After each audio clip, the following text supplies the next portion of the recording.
Olá, tudo bem com você? Estamos de volta para a nossa lição 4 de quarta-feira, que é sobre o Salmo 5. Bem, aproveite esse momento para compartilhar o nosso canal com seus amigos, com seus familiares, nas suas redes sociais, tá bom? E não esqueça de se inscrever e também deixar o seu like, tá bom? Então vamos para a nossa lição de quarta, Salmo 5. No Salmo 5, Davi apresentou contrastes entre os perdidos e os remidos. Compare esse salmo com Apocalipse 14, de 1 a 12. Que semelhanças existem entre essas duas passagens? Isso nos ajuda a entender o que significa ser parte do remanescente dos últimos dias. Aqueles que foram redimidos adoram a Deus e temem o seu nome. Eles falam a verdade e se afastam do mal. O remanescente vive uma experiência de salvação e santificação. Nesta quarta lição, trata do Salmo 5 com Apocalipse 14. É importante ver o contraste que ele faz com o capítulo 14. O Salmo 5 é uma oração matinal, depois de uma noite de descanso tranquilo. O salmista pronuncia esta oração para entrar na casa de Deus. Verso 7. Ele tem a certeza de que Deus não permitirá que os ímpios prevaleçam. Certamente fará com que os homens que confiam nele tenham plenitude de alegria. Finalmente, exorta todos a depositarem a sua confiança em Deus. E então, o primeiro grande contraste evidenciado no Salmo 5, e que também aparece no capítulo 14 de Apocalipse, é entre os justos e os ímpios. Há uma descrição clara da diferença entre eles. Isso fica plenamente nítido, tanto na leitura do salmista, quanto na leitura do texto de João. O tema de adoração verdadeiro está presente nesses dois textos e, portanto, é uma referência importante de comparação. E, por último, a preparação do remanescente para o juízo de Deus.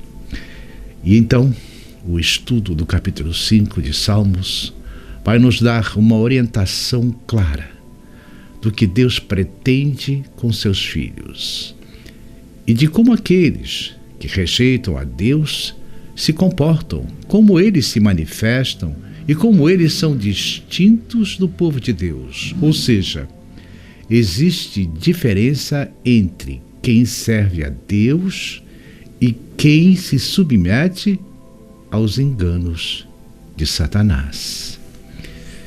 E é, portanto, o fato que vivemos no mundo e devemos estar entre as pessoas nesse mundo. Mas essas pessoas precisam ver a diferença entre quem serve a Deus e quem não serve. Às vezes a gente se perde nisso e se confunde com essa noção de estarmos próximos ou de sermos próximos. Isso não é uma carta de autorização para fazermos aquilo que quisermos e nem uma justificativa para comportamentos espúrios. Ao contrário, se estamos com as pessoas, significa que permitir que essas pessoas vejam a diferença e perguntem por quê. Quando a gente observa isso sob essa perspectiva, então a gente começa a entender o que o Salmo, capítulo 5, verso 4, quer dizer, quando a abordagem é a seguinte: porque tu não és um Deus que se agrada da iniquidade, e contigo não subsiste o mal. Então, isso quer nos dizer que Deus não gosta do mal. e tampouco não se agrada com ele. Como eu poderia usar a justificativa da proximidade com as pessoas e praticar o mal? Isso não faz sentido. Há também uma correlação profética interessante entre esses dois textos do Salmo 5 e de Apocalipse 14, que passa pela nossa rejeição do mal, a falsidade dos ímpios em contraste com a justiça e a verdade manifesta entre aqueles que servem a Deus e guardam os seus mandamentos e têm o testemunho de Jesus, que é o espírito de profecia. A adoração verdadeira presente nos textos de Salmos e ressaltada no verso 7 de Apocalipse 14 de Apocalipse, que diz: e adorai aquele que fez o céu, a terra, o mar e a fonte das águas. O clamor é a proclamação feita aqui no capítulo 5, estende a voz e o clamor com as mensagens angélicas do capítulo 14, advertindo o mundo para que se arrependa dos seus pecados. A alegria dos fiéis, aqueles que servem a Deus e podem confiar nele. Verso 11, no capítulo 5, com os 144 mil em festa, seguindo o Cordeiro por onde quer que ele vá e se apresentando como irrepreensíveis diante do Cordeiro. Em outras palavras, quando a gente vai caminhando pela correlação desses dois textos, a visão a respeito da profecia se amplia. Quando você olha o Salmo capítulo 5 e vê ali a questão da pureza do remanescente, o Salmo declara, apresenta para nós que o justo fala a verdade e rejeita o mal. Quando você vai ao capítulo 14 de Apocalipse, o remanescente não tem engano, não representa engano, não tem engano em sua boca. Há uma oposição clara entre o justo e ímpios que está presente nos dois textos e que deixa evidente para nós uma coisa: os ímpios serão excluídos do reino. Porém, isso não significa que Deus faça isso sem antes adverti-los, sem antes, de forma intensa, buscar salvá-los. Ou seja, Deus separa os fiéis dos infiéis. Deus exclui os infiéis e encerrará a história do mal. E isso aparece tanto no Salmo quanto no livro de Apocalipse, lá no final do capítulo 14, porque no capítulo 5 de Salmos, eles são excluídos da presença de Deus. No livro de Apocalipse, eles são excluídos do livro da vida. E se você olha a questão de adoração, também é importante esse contraste. Ali no texto de Salmo, Davi tipifica que vai acontecer no final.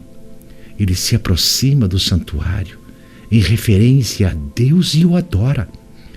Lá no final da história você encontra o remanescente adorando o Criador e não a besta. E por fim, a mensagem última é de misericórdia. Há um clamor no Salmo do capítulo 5, como há um clamor de Deus intenso nas 3 mensagens angélicas para salvar o mundo. Qual é o nosso papel evidente ao ler esses 2 textos? Vivemos no último tempo da história e somos os atalaias do mundo do que vai acontecer no desfecho da história. Portanto, nós somos a última fronteira e a última advertência ao mundo. É necessário que cumpramos a nossa missão, ou o mundo poderia alegar que não foi avisado. O curioso é que quando a gente olha a mensagem profética, há uma instigação, há uma advertência grave. Se nós não fizermos aquilo que é para ser feito, as pedras vão fazer, porque Deus não voltará para buscar os seus filhos, deixando alguém de fora sem ter a informação. Ou seja, se nós não cumprirmos aquilo que nos foi dado como responsabilidade, Cristo virá do mesmo jeito. Porém, para que o mundo não o acuse de ter vindo sem avisar, as pedras poderão fazer isso. Isso não é simples. Isso é grave. Ao mesmo tempo que isso é de forma clara, a demonstração da oportunidade que temos de compartilhar da missão, de exercer a missão que até os anjos gostariam de fazer em nosso lugar. Mas eles não podem fazê-lo, porque Deus designou você e eu para esse serviço. Bem, você quer saber mais? Então não perca a lição de quinta. Ensinar os transgressores os teus caminhos.